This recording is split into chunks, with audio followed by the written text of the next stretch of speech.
Welcome to Let Me Fix This. Enjoy the video. You start with Spectrum Authority and a working core. Get approvals before transmitting.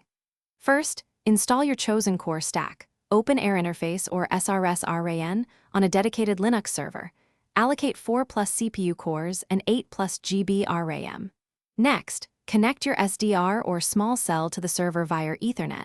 Ensure GPS or PTP time sync is available for LTE/5G timing.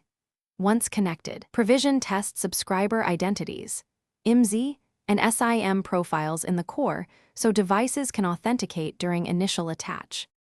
Once the core runs, bind the radio and core with precise network identifiers and IP routes.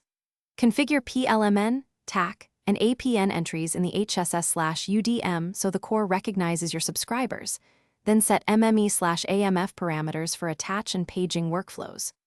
On the radio, tune IRFCAN, bandwidth, and power to match your license limits. Calibrate uplink/downlink timing, and enable appropriate patch configuration. Make sure to open S1 or N2 ports, and apply firewall rules so signaling and user plane traffic flow securely between radio and core. You finish by validating end-to-end behavior with a real UE.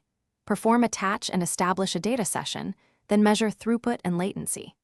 Monitor core and radio logs in real time, and capture S1/N2 packets to trace signaling failures.